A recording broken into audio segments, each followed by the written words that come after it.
Welcome है दोस्तों। आज हम लोग जिस टॉपिक्स को कवर करेंगे वो टॉपिक है हिस्ट्री का। इससे पहले हम लोगों ने बुद्ध और जैन धर्म को हमने कवर किया हुआ है।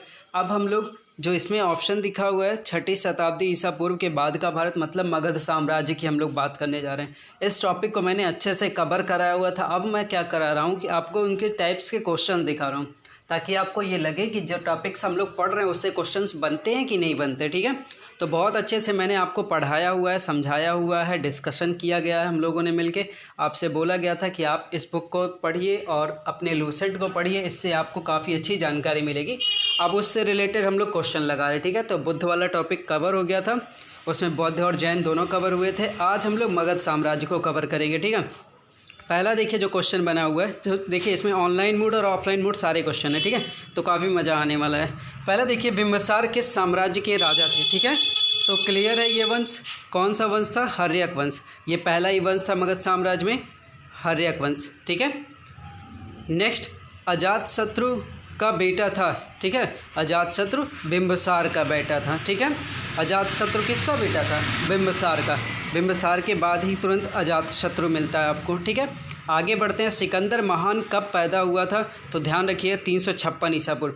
इसकी किताबों में जिक्र मोस्टली नहीं मिलती है। ठीक है, कब पैदा हुआ था। ठीक है, उसकी मृत्यु के जिक्र मिलता है, तो मृत्यु कब हुई थी? तो 323 ईसा पूर्व में। ठीक है, सिकंदर के बारे में जो जिक्र मिलती है वो 323 ईसा पूर्व एक मिलता है, जो बेबीलोन में सिकंदर की मृत्यु हुई थी। ठीक है, लेकिन आप इसको याद रखिएगा कि 356 में क्या हुआ था? वो पैदा हुआ था 356 ईसा पूर्व। ठीक है, नेक्स्ट फैक्ट देखिए, सिकंदर ने हाइडेस्पीज के युद्ध में ब्लैंक को हराया। किसको हराया? तो सिंपल सी बात है, सिकंदर और पोरस के युद्ध जग जाहिर है, लोगों ने याद किया, समझा हुआ। ठीक है, सबसे महत्वपूर्ण जनपद कौन था? ठीक है, तो मगध के बारे में चर्चा कर रहे हैं ना, मगध।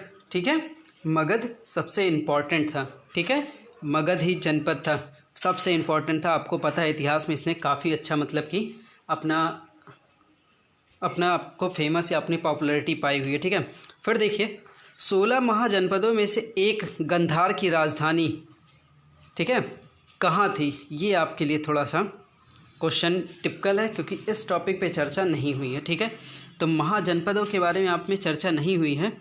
फिलहाल याद रखिए कि 16 महाजनपद हैं। ठीक है, और इसके बारे में जो हम लोग कभी और चर्चा करेंगे तो मिलेगा, लेकिन याद रखिए 16 महाजनपदों में से एक गंधार की राजधानी कहाँ थी? तक्षशिला थी। अगर आपको ध्यान हो तो तक्षशिला बहुत चर्चा में रहता था। ठीक है, इस दौरान। फिर देखिए प्राचीन भारत में एक ऑप्शन यहाँ पे, किस संघों को श्रेणी कहते हैं? व्यापारियों। ठीक है, प्राचीन भारत में व्यापारियों के संघों को श्रेणी कहते हैं। देखिए ये भी क्वेश्चन आपने मिस हुआ होगा, ये हम लोगों ने ध्यान नहीं दिया होगा। आइए कुछ और सवालों पे देखिएगा। भारत में सबसे पुराना लोह युग जुड़ा हुआ है। ठीक है, तो किससे जुड़ा हुआ है? ये क्वेश्चन ऑप्शन ए है। ठीक है, चित्रित धूसर मृद भांडों के साथ। आइए इसमें कुछ लाइनें हैं, उन लाइनों को थोड़ा देख लेते हैं, कुछ हमारे लिए इम्पॉर्टेंट है या नहीं। लोहे की प्राचीनतम संबंधित साहित्यिक उल्लेखों की पुष्टि पुरातात्विक प्रमाणों से भी हो जाती है। ठीक है, इसमें कोई हम लोगों के काम की चीज़ नहीं है, बस इतना याद रखना है, जिसे चित्रित धूसर मृद भांड, ठीक है, कहा जाता है। आइए फिर देखिएगा क्वेश्चन देखिएगा। 6ठी शताब्दी ईसा पूर्व मगध में किसका विशाल भंडार था? तो किस चीज़ का?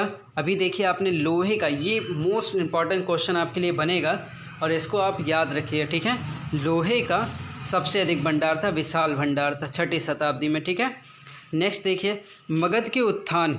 ठीक है, मगध के उत्थान के लिए कौन सा प्रथम शासक उत्तरदायी है? तो कौन सा था? बिंबिसार।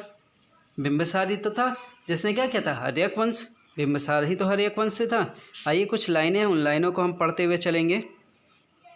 देखिए बिंबिसार मगध की गद्दी पर 544 ईसा पूर्व में बैठा था। इसने राजगृह का निर्माण कर उसे अपनी राजधानी बनाई थी। याद रखिए बिंबिसार पहले राजगृह राजधानी थी, फिर पाटलिपुत्र हुआ, फिर ऐसे इस चर्चा में रहा। ठीक है, यह बौद्ध धर्म का अनुयायी था तथा इसने चंडोप्रद्यन मतलब अवंतिका शासक की सेवा में अपने राजवैद्य जीवक को भेजा था। इनके वैद्य के बारे में हम लोगों ने जब पढ़ा तो बहुत अच्छे से डिटेल दिया गया था, तो इनको ध्यान रखिएगा। इनका राजवैद्य कौन था? जीवक था। ठीक है, बिंबिसार की हत्या उसके पुत्र अजातशत्रु ने ही कर दी थी। मगध के उत्थान के लिए बिंबिसार अधिक उत्तरदायी है। ठीक है, और देखिएगा फिर एक लाइन, उस राज्य का नाम बताइए जिसने पहली बार युद्ध में हाथियों का इस्तेमाल किया है। मगध।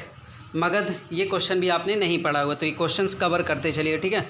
मगध राज्य ने पहली बार युद्ध में हाथियों का इस्तेमाल किया। मगध राज्य में पाए जाने वाले जंगलों में हाथी पर्याप्त संख्या में थे, जिनका प्रयोग मगध की सेना ने किया था, ठीक है। फिर देखिए, प्राचीन कला में स्रोत सामग्री लिखने के लिए प्रयुक्त भाषा थी, तो कौन सी भाषा बहुत ज़्यादा प्रयुक्त थी उस वक्त? ब्राह्मी। ये भी देखिए टॉपिक से थोड़ा सा ऊपर उठ के क्वेश्चंस, ठीक है। आइए और सी चीज़ों को देखते हैं। फिर देखिएगा, ये क्वेश्चन आपको याद होना चाहिए। हेरोडोटस को माना जाता है, तो बहुत सिंपल सा ना, इतिहास का जनक माना जाता है, ये सबको याद है। फिर देखिए, अलेक्जेंडर, सिकंदर और पोरस ने लड़ाई लड़ी थी, कहाँ लड़ी थी? अब देखिए इसके लिए स्टार बन के आया है। हाइडेस्पीज में लड़ी थी, झेलम में लड़ी थी, पानीपत या तराइन। एक बात तो क्लियर है कि तराइन और पानीपत में नहीं था, लेकिन हाइडेस्पीज और झेलम दोनों चर्चा में था। तो आइए कुछ डिटेलिंग लेते हैं ताकि ये क्लियर हो, ठीक है। देखिए, यूनानी स्रोतों के अनुसार पौरव राजा पोरस, ठीक है, के साथ सिकंदर का प्रसिद्ध युद्ध हाइडेस्पीज नदी के किनारे हुआ था। इस युद्ध में पोरस की हार हुई, परंतु सिकंदर ने पोरस की बहादुरी से प्रभावित होकर उसके राज्य को वापस करके उससे मित्रता कर ली थी। झेलम नदी को ही यूनानी भाषा में हाइडेस्पीज कहा जाता है, तो विकल्प ए और बी दोनों सही है। क्लियर हुआ? हाइडेस्पीज को ही क्या बोला जाता है? झेलम बोला जाता था, झेलम नदी बोला जाता था। तो ये ऑप्शन दोनों ऐसे डाउट में गया। फिर देखिए, सिकंदर से रिलेटेड और एक क्वेश्चन, किसकी सेना ने ग्रीक शासक, ठीक है, सिकंदर के साथ झेलम के नदी तट पर मुकाबला किया? बहुत सिंपल सा, पोरस के साथ ही ने, ठीक है। फिर देखिए, यहूदियों के धार्मिक पाठ का नाम, तो ये क्वेश्चन याद रखिएगा, मूसा संहिता, ठीक है, मूसा संहिता। यहूदियों का थोड़ा सा डिटेल ले लेते हैं, ठीक है। यहूदियों के धार्मिक पाठ का नाम मूसा संहिता है और इनका पूजा स्थल सिनेगॉस, जिसे सिनेगॉग बोला जाता है, ठीक है, के नाम से जाना जाता है। त्रिपिटक बौद्धों का और जैन अवेस्ता पारसियों का पवित्र ग्रंथ है। क्या याद रखना है? त्रिपिटक तो बौद्धों का है, लेकिन सिनेगॉग किसका है? यहूदियों का है, ठीक है। और देखते हैं, और 2-3 क्वेश्चन बचे हुए हैं, उनको देख लेते हैं। अब इसमें आप क्वेश्चन पे आइए, 10 नंबर क्वेश्चन को, और इसका बहुत अच्छा क्वेश्चन, इससे अगर आपने पढ़ा हुआ है तो बहुत सीक्वेंस में सब क्लियर करके चले जाएंगे और आपको ये याद होगा, क्योंकि इससे मैंने पहले भी बोला है कि इस सीक्वेंस से क्वेश्चन पूछता है। कहता है कि निम्नलिखित मगध के राजवंशों का कालक्रम अनुसार कौन कौन सा है? तो पहली बात आपको पता है, पहले हर्यक वंश था, ठीक है, तो यहाँ भी ऑप्शन है, यहाँ भी ऑप्शन है, ठीक है। पहले हर्यक था, फिर शिशुनाग था, तो दूसरा भी इसी में, ठीक है। उसके बाद नंद वंश आया था, फिर मौर्य वंश। तभी तो कहा गया था कि घनानंद नंद वंश का अंतिम शासक था और उसी को क्या किया था? मार के चंद्रगुप्त मौर्य ने स्थापित किया था। तो क्या होगा? चौथा, तीसरा, पहला, पाँचवा, ठीक है, सॉरी, चौथा, दूसरा, पहला, तीसरा, ये बनना चाहिए। आइए चेक करते हैं कौन सा ऑप्शन। देखिए सी ऑप्शन, चौथा, दूसरा, पहला, तीसरा, ठीक है, ये कालक्रम के अकॉर्डिंग। देखिए, महाभाष्य लिखा था, तो किसने लिखा था ये आपको पता है? पतंजलि ने, ठीक है, पतंजलि ने महाभाष्य लिखा था। इसके बारे में हम लोगों ने अपने टॉपिक्स में चर्चा किया था। कुछ लाइनें इसमें, महाभाष्य के रचनाकार पतंजलि थे, ठीक है। इस ग्रंथ से यह जानकारी मिलती है कि मौर्य शासकों ने आर्थिक संकट से उभरने के लिए देव प्रतिमाएँ बनवाकर बिकवाई थी, ठीक है। फिर देखिए, निम्नलिखित नामों में से प्राचीन भारत के चिकित्सीय त्रय की पहचान करिए। तो प्राचीन नामों में आपको पता है ये पूरा क्रम है, तो इसके क्रम को आप ध्यान रखिएगा, क्वेश्चन पूछा जा रहा है। चरक है, श्रुतु है और बाणभट्ट है, ठीक है। तो दोस्तों, यहीं पे हम लोगों ने क्या किया है? मगध साम्राज्य के इम्पॉर्टेंट कलेक्शन को देखा है, क्वेश्चन को, और जैसा मैंने बोला था कि इन बातों पे आप ध्यान रखिए, वहाँ आपने अगर बातों पे ध्यान रखा हुआ है तो आप क्वेश्चन क्लियर कर पाएंगे, ठीक है। और अच्छे से अगर पढ़े होंगे तो मगध साम्राज्य आपका कंप्लीट हो गया होगा। तो चलिए दोस्तों, इस वीडियो में हम यही मगध साम्राज्य के बारे में देखेंगे।